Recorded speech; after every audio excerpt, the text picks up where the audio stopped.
Okay, good, because we're going to do something a little different today.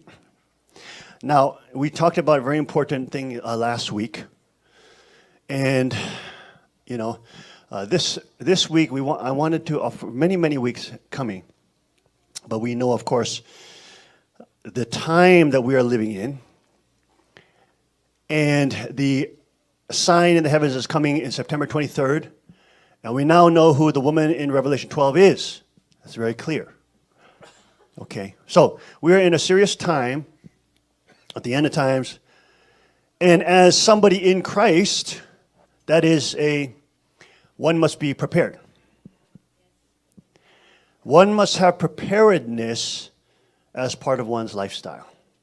Okay, so of course I've been talking about preparedness many times, and we have been, of course, by Arthur. Where's Arthur? Where's Arthur? Where are you? Arthur, where are you? Anyway, I thought I heard him somewhere. He has preparedness peace class here. But preparing is actually a very biblical thing, okay?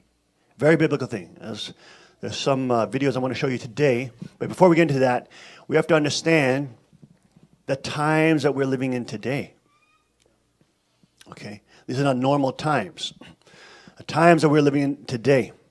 We have all sorts of societal breakdown, natural disasters, all sorts of things that are in and around us. The Bible talks about pestilence, and the Bible talks about natural disasters. The Bible talks about unnatural spiritual disasters as well. Okay, don't mind the table that's coming and floating in behind me. Don't worry about that. Okay. But it is very important, we also got some questions during the summer camp about preparedness. Some young people are working in the cities, and they're wondering how they can best prepare if something breaks down the city. Because now you have riots, you have attacks, you have pulling down of statues, you have Antifa running around, you have George Soros funding these crazy terrorists. So we have a very unstable situation. Now we're more in the countryside, so you don't feel that as much. But I guarantee you this, if you were in Charlottesville just 2 weeks ago, you'd be already stocking up on water like some of the kids that were down there did. Making fun of their parents 2-3 years. Then that blows up. They're like, holy crap, maybe I need some extra food and water. Yeah, you bums, because you're not prepared. It's always supposed to be funny. It's always supposed to be ha-ha, hoo-hoo. Because it's not right in front of your face. And when it's in front of your face, it's like, oh, damn. And then all of a sudden, the people who prepare are like, can I borrow some stuff from you? We should make it a rule. If that happens and you can punch them in the face. That should be at least a minimum punishment, okay? You should be able to just sock them in the head. Just a nice, punch to the nose. Because they deserve it. They're banking on people who are responsible and have a proper amygdala function and can see the signs of the times and don't get caught up in the popular cult of mainstream media, just trying to laugh away everything like they're psychological pre-programmed. They mentioned it once on Tyra Banks or on Oprah, and everybody goes laughing, ha ha, hoo hoo hoo hoo. And so everybody just is trained to laugh at it as if it's a non-issue. Even though the mainstream media is trying to kill Trump. Even though Phil Mudd, deputy director of the FBI, comes on CNN and says we're going to kill the president. Even though have beheaded heads of the president, bloodied head by Kathy Griffin and these stupid celebrity cult people. Oh, no, don't mind any of that. No, even though there's all these terrorist attacks by Antifa trying to blow up statues in Houston, caught this week. Not trying to use IEDs. You understand? That's ISIS-style terrorism. No, but you've been taught on Tyra Banks and Oprah and Ellen DeGeneres that you should just laugh when people tell you should be prepared. See, you've been brainwashed. And you're so brain dead and stupid, you don't understand this is psychological warfare, and you have some of the top-level military experts operating these systems. They do it on nations which they collapse and take over politically and financially, just like George Soros did in the Ukraine. That was just 2016. You see, you're just trained to be brain dead, trained to laugh at things, trained to blow things off that may be important. And you got your little glitzy, glamorous little, full hair and makeup, little talk show host going, ha, ha, ha, oh, they're so crazy, oh, yeah, they think, they think doomsday's coming, let's go get a Frappuccino. And this whole culture is made to mock you and to laugh at you and make you feel that you're crazy and you're not going along with the system and you're not going along with what the public school teachers tell you. You're not going along with the officials saying, just don't worry about anything. Just move on. Nothing happened in 9/11. Nothing happened in other things. Nobody's trying to kill the president. There's no D-state. No. George Soros is not funding any of Hillary Clinton's operations. Hillary Foundation, what is it? The Clinton Foundation doesn't steal 93% of their money from Haitian people that they raise for Haitian people. No, the U.S. doesn't run the Afghanistan poppy fields. No, we were supposed to go into war to Iraq and Afghanistan after 9/11, even though 16 of the hijackers were Saudi Arabian. Don't pay attention to any of that. Don't pay attention to that. That's all craziness, okay?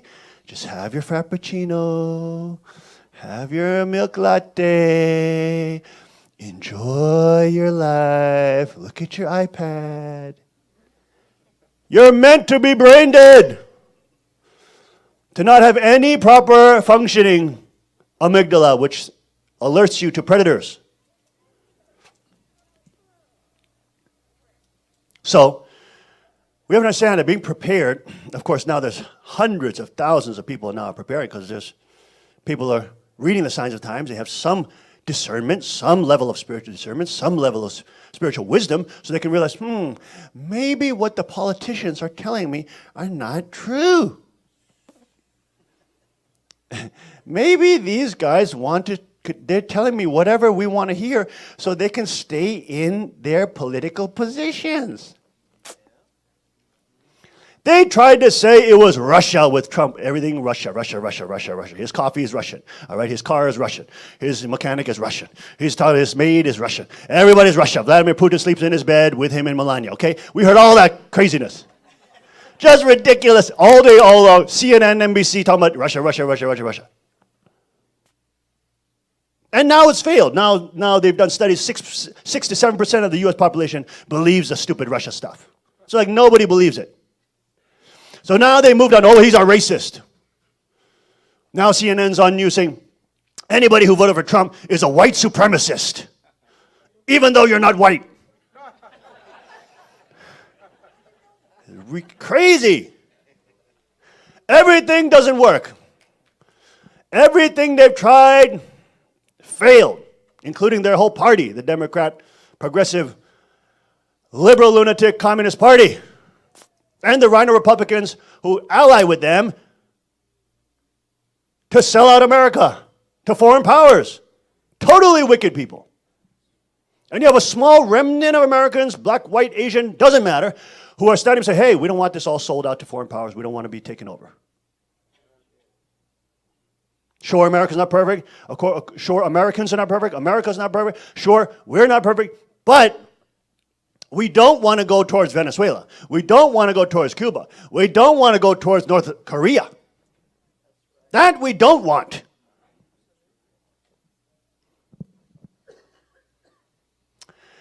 So you have so much insanity going on.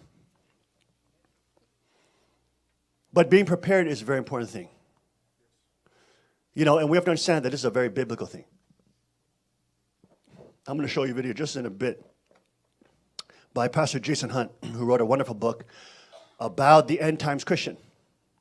And how God calls us to be prepared at the end times with a particular mission. Okay. Now, even when we look at biblical history, God calls on his prophets to be prepared.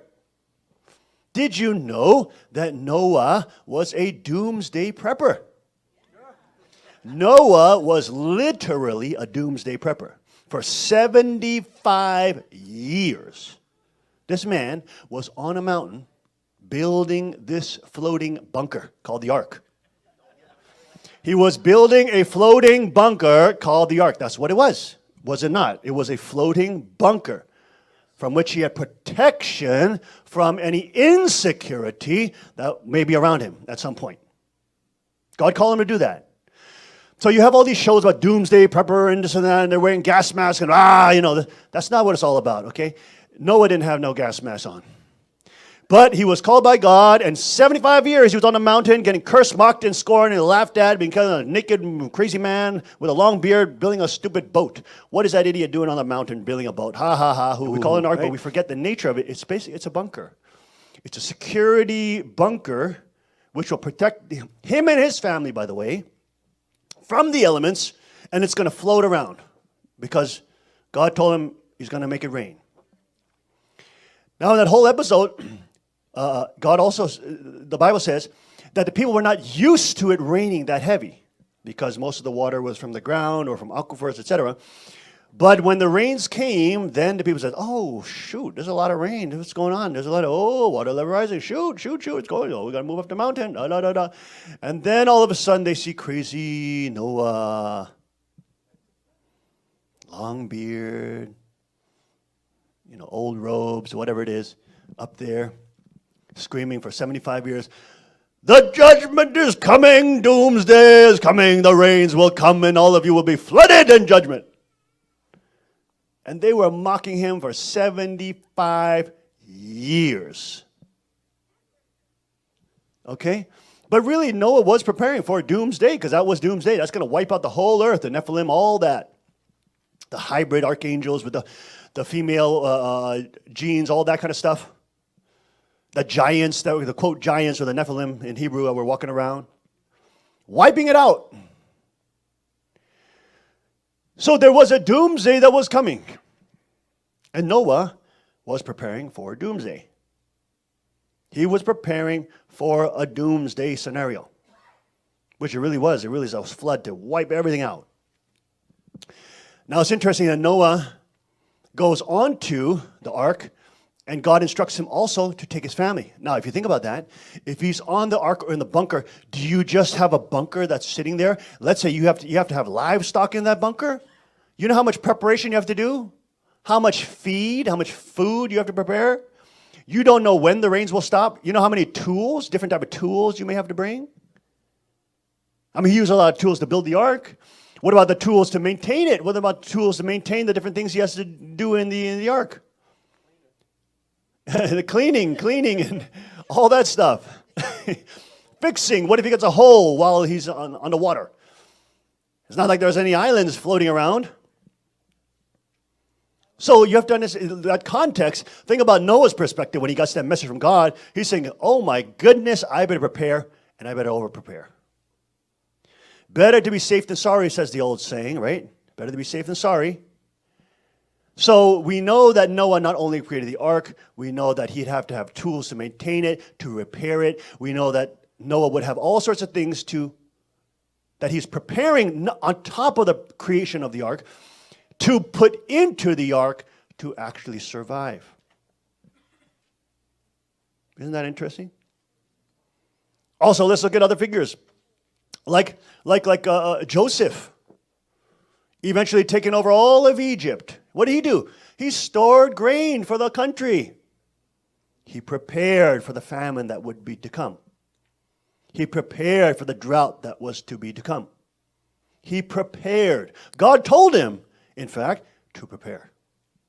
Eventually, he was so prepared that he was able to feed those. Remember, and then even his brothers come back and yes, we lost our brother. All this, that whole episode. But he was so prepared and he's so powerful at that point where he actually then can bestow the land to the Israelites, to his brothers. But again, they get sucked into that just for provision, and later on, in the time of Moses, the Israelites become enslaved in Egypt. They become slaves. Okay, so when God calls to prepare, it's not only for provision. Because if it's only for provision, we can get trapped. We can become slaves to a different civilization, which is not centered on God. It may be centered on prosperity gospel. It may be centered on this or that, you know what I mean? A fake gospel that we get sucked up in. And we forget the meaning and the reason why we have to prepare. It is not so that we necessarily just survive, right? Survival is one aspect. God tells us in the last days we'll be punished, we'll be persecuted, we'll be hunted down. Christians will be beheaded. They'll be killed. We're ready to endure any of that.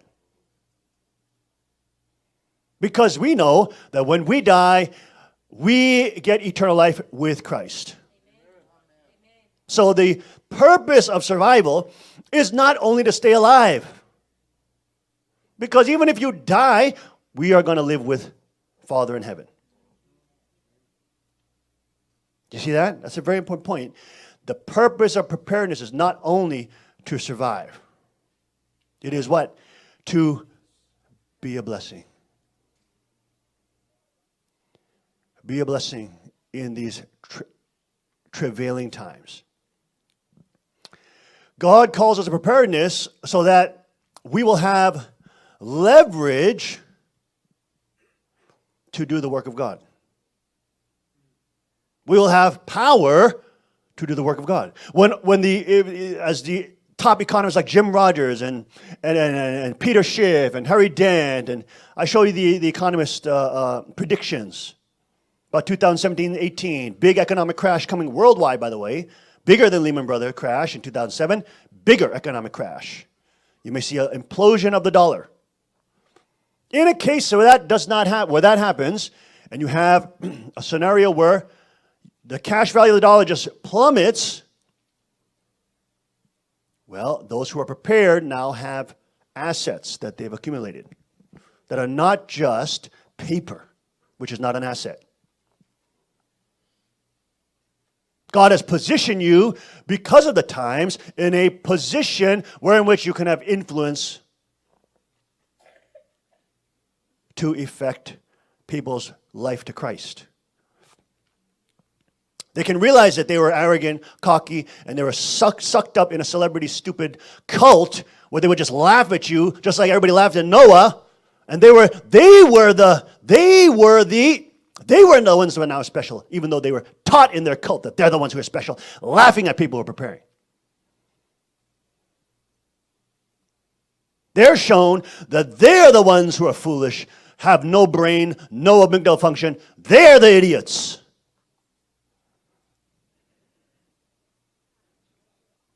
Oh, they're laughing, oh, they're mocking, oh, they're hee-hee-hee-hoo.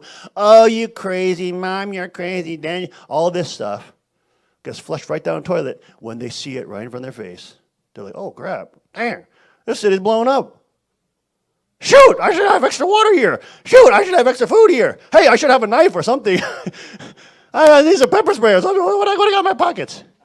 What I got in my pockets? You see what I'm saying?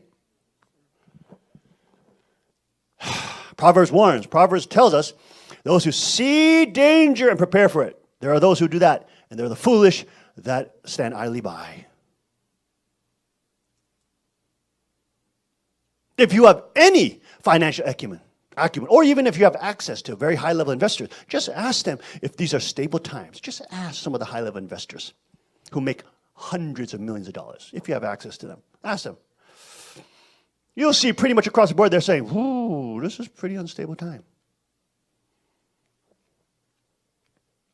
But they want to make you feel like you're in some kind of in-group, even have you worshiping these stupid celebrities, co-hosts, make you feel like you're powerful because you're living vicariously through these stupid hair and makeup Hollywood actors who are reading off teleprompters and giving you literally CIA messages.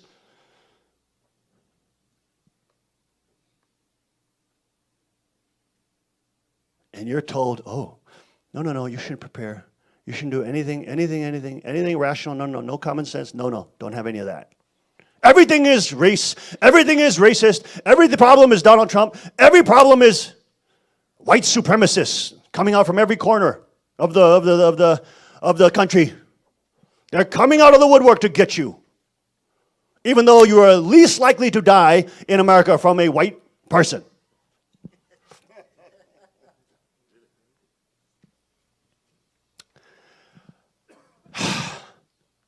So, when you look at providential history, God does tell his people to be prepared. Not necessarily just for survival, because survival is good, it's important. If God is preparing some greater blessing for the world, like the kingdom of heaven on earth, okay, that's a really important reason why we have to stay alive. The remnant in the last days has to stay alive through the times, not necessarily just for survival's sake, but so that the bigger blessing of the kingdom of heaven that is coming can be established. But that doesn't mean that we'll all make it through. It doesn't mean we'll all not be beheaded, etc. The Bible says very clearly, after mid-trib, it gets worse, worse, worse. And we know mid-trib is coming up right here, September 23rd. We know the sign of heaven, sign in the skies are happening. Revelation 13, 14, 15, 16, all those things. The different beasts rising from the sea and from the earth with a leopard body and the mouth of a lion and the feet of a bear. Obviously, we know that these are not real beasts and stuff like that. They're representing nations. Worldwide powers that are coming together to try to make laws.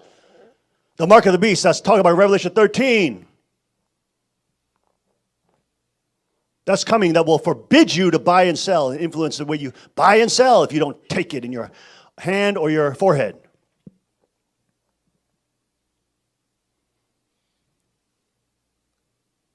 So we know there are serious times up ahead. The Bible warns very clearly after mid-trib, more persecution, more instability. And you see the way the politics of the day are progressing and moving forward. It's not getting easier. It's not getting better. The nation is not less divided.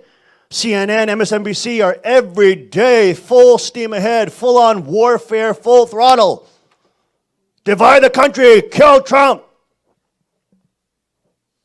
Do a coup on a duly elected president. Every day. Now their whole thing is he has Alzheimer's. He has Alzheimer's. Yes, he's not publicly fit to be the President of the United States. Let's use Article 25, Amendment 25, the 25th Amendment of the United States of America to get rid of him. Now they're saying he's got Alzheimer's. Even though it's Nancy Pelosi that has said over 13 times that she believes it's Bush that's running the presidency. Who has Alzheimer's? This is inversion of reality. These people are projecting all the diseases and the decrepitness they have onto Trump because he's trying to bring stability back. He's not perfect. He's not the Messiah. But he's trying to stop us being sold out to complete foreign international conglomerate bankers and to be run literally by the mafia. That's why people of every race, creed, and color are starting to realize and stand up and say, hey, wait a minute. No. These leftist organizations are terrorist organizations. They're trying to blow up stuff. I'm not part of that. That's why you got more people from the African-American community that stand up and say, we're not supporting BLM. They're trying to blow stuff up. We're not going to support that. Oh, you got, what's it? MoveOn.org. What is it? Antifa. Now they got Anti-Ma, which is anti-Maoist. That's from the conservative side. Antifa and anti-Ma.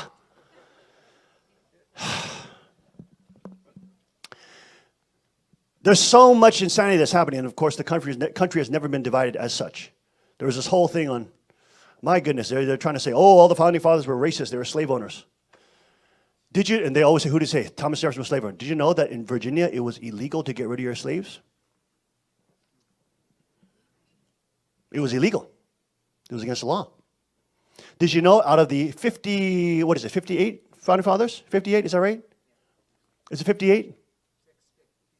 56. 14 of them were slave owners. That's it. 1 out of 4. But they make it sound like all of them loved slaves. And no, Thomas Jefferson was the one who wanted to get rid of slavery. He put in the amendment process to get rid of slavery. Put in some of the first legislation, anti-slavery. George Washington, in his state of Virginia, also illegal to get rid of the slaves until you die. When he died, he said, I want them freed. And there's this whole scandal about Thomas Jefferson slept with his slaves. I saw a breakdown. I should have showed it today, but I didn't show it today anyways. There's a historian that actually goes through the DNA.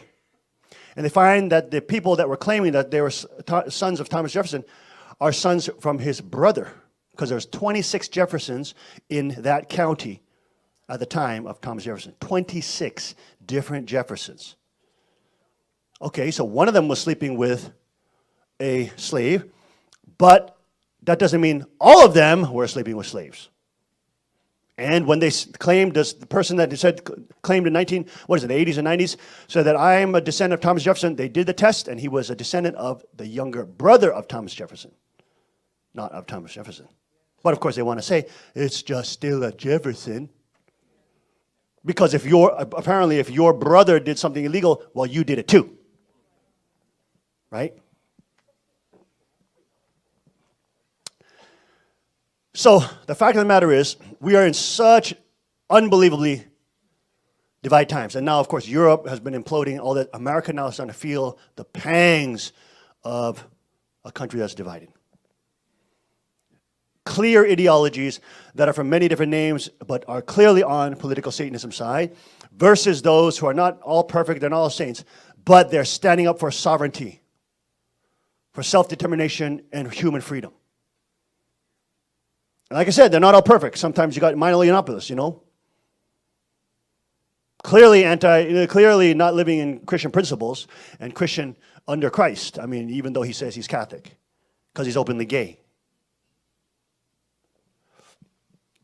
Okay, but he's still on the fight against totalitarianism, authoritarianism, and imploding the country to be like Venezuela, North Korea, you name it. Hardcore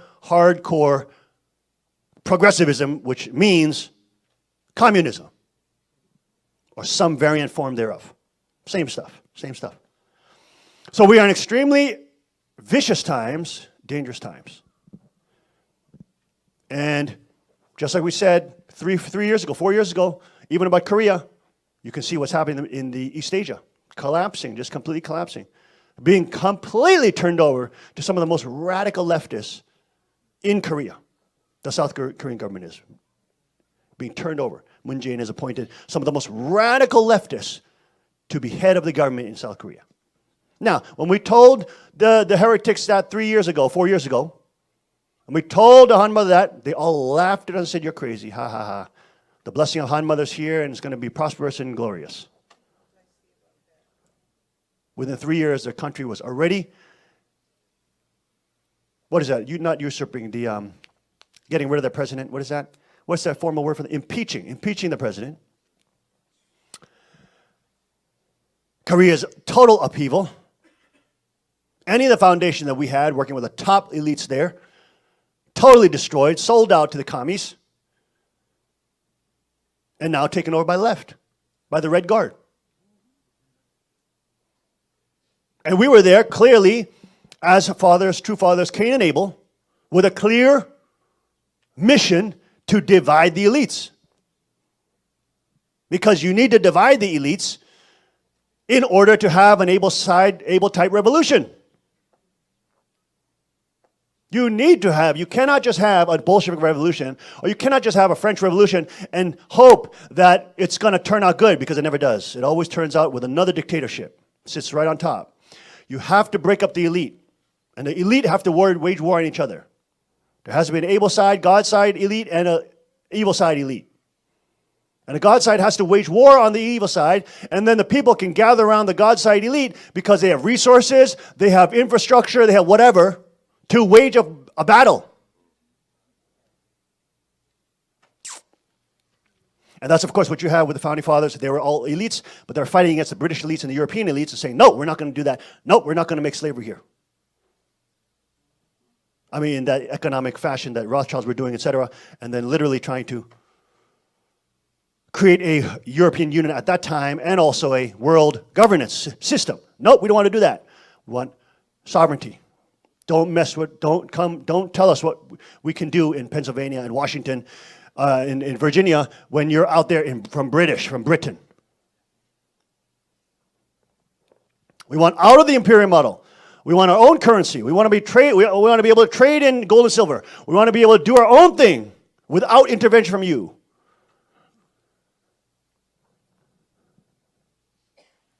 So you have an Abel-type revolution, where there can be a fight.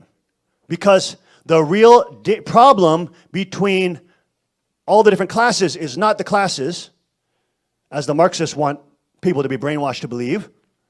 The problem is the predators versus the normal people. That's the problem. You can have predators that are in the elite group. You can have predators that are in the middle class group. You have predators that are in low class group, low economic strata. Doesn't matter. You can have predators in any strata. They are the problem. But the Marxists and the commies don't want you to see the predators as the problem. They want you to see the classes as a problem. So they can divide and conquer you based on classes. But that's not the case. The real case is who is on the God side, who is on Satan's side, regardless of class. Who is trying to predate on people. Who are trying to manipulate and use centralized power to control people. To steal resources. That could be high, medium, low, doesn't matter. You can have predators in any class. So the real determining factor is to identify predator class. The predator class is the dangerous class. And they're the ones that make the sociopathic class evil.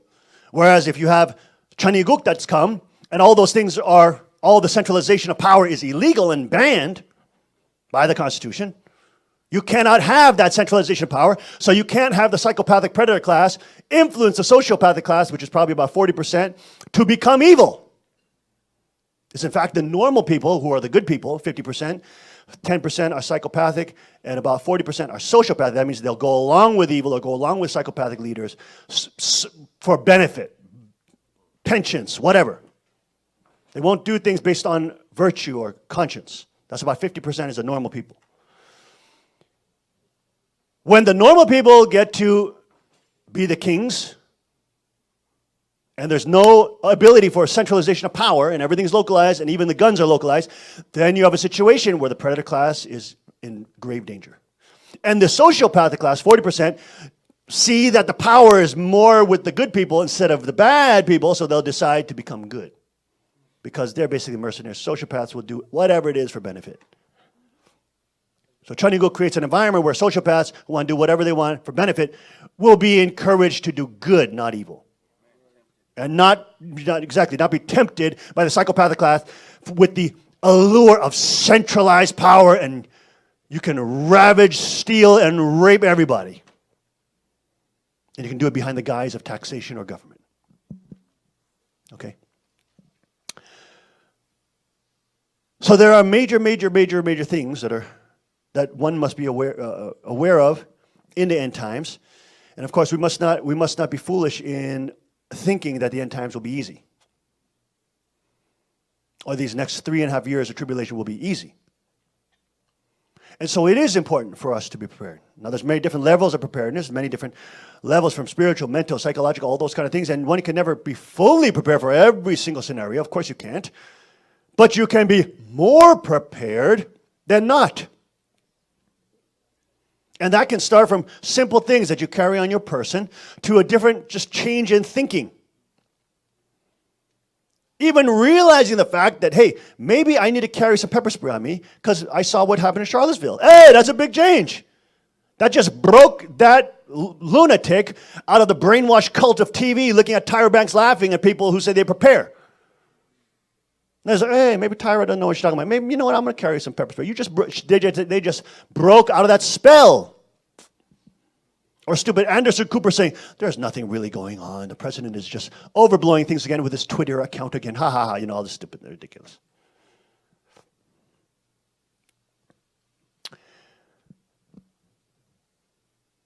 The point is, preparedness is biblical. God's people are always called to be prepared, not necessarily so we can just survive through times, but so that we can do God's will when He needs us to do it. We can do our 5% in preparing because when He needs us to do something, we'll have the means by which to do it. We'll have some skill set or we'll have some resource that can be utilized by God to help His providence move forward. Okay? To bring people into the kingdom of God.